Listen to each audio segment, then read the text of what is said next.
what's your emergency? Hi, I think there's been a break-in. I could hear a window breaking and I saw a masked man entering the museum. It's a cold summer night in 2002 when a well-aimed blow of a sledgehammer shattered the glass of one of the windows of the Van Gogh Museum in Amsterdam. 3 minutes and 40 seconds later, the thieves had left the building with 2 paintings worth millions of euros and disappeared into thin air. What we have seen is a ladder on the backside of the Van Gogh Museum, and we found a rope. We're still looking if those things has something to do with the robbery. So what does that say to you? What were the robbers thinking, and how did they get away with it? I'd like to know. The thieves had climbed the ladder up to the roof on the backside of the museum, went through the window and down at the main entrance of the museum row. The police now had a robbery to solve and many questions to answer. With very few leads to follow, they focused all their attention on this baseball cap that one of the robbers had dropped in order to solve the so-called heist of the century.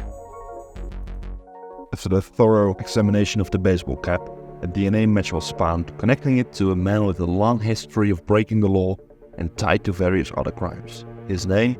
Octave Oki Durhan.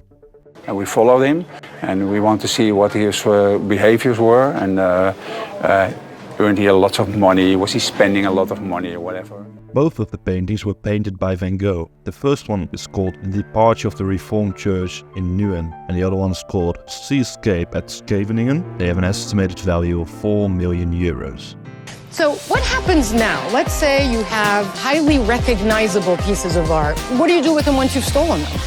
After the DNA results came back, the police had solved the first part of the puzzle. They knew who had broken into their museum, but how do you find the paintings? You have arrested somebody, but where are the paintings?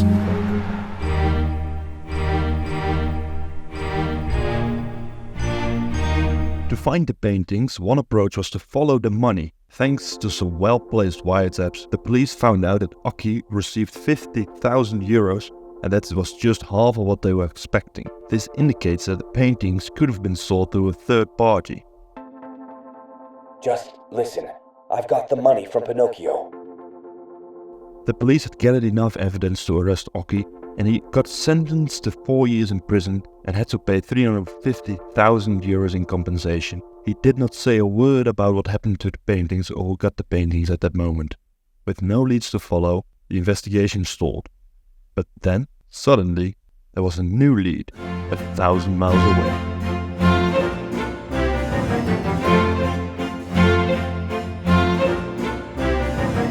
A long-going investigation into the organized crime organization Camorro in Naples led to an arrest of an important criminal. He decided to collaborate with the prosecution and became an informant. To get more information about the organized crime, the prosecutors asked him to look at a picture of all the suspects. He recognized the very first man on the photo, Rafael Imperiale. This man was a notorious member of the Camorro Mafia. He'd opened a coffee shop in Amsterdam and used that as a cover for a grand drug smuggling operation. He got his nickname because of another very famous Italian boy, Pinocchio. So now we know to who the paintings were sold, but why did Imperiale purchase the paintings? It's because he knew that the paintings could be traded against time in prison. Mystery of the missing masterpieces finally solved after 14 years. Authorities in Italy revealed they've recovered 2 paintings by the Dutch master Vincent van Gogh. Following a massive investigation dubbed Operation Vincent, police blamed the Italian mafia for the heist. So when this happened, he thought that he could cut his jail time in half by simply giving the paintings to the authorities.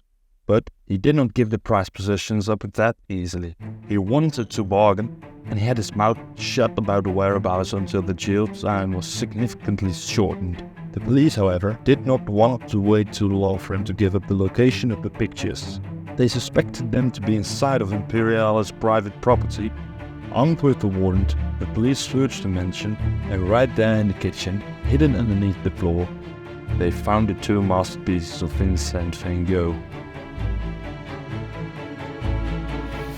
So the return of these masterpieces was actually just a stroke of luck. If the police had not investigated further into the Italian mafia, we might have never seen the paintings again. Recovering stolen art has 2 sides. On one hand, we hope the paintings will come back, but it also encourages more art theft. This makes me wonder, is it okay to negotiate with criminals to get paintings back, or is that morally wrong? It's very hard to answer, and I'd like to know what you think about it. Thanks for watching.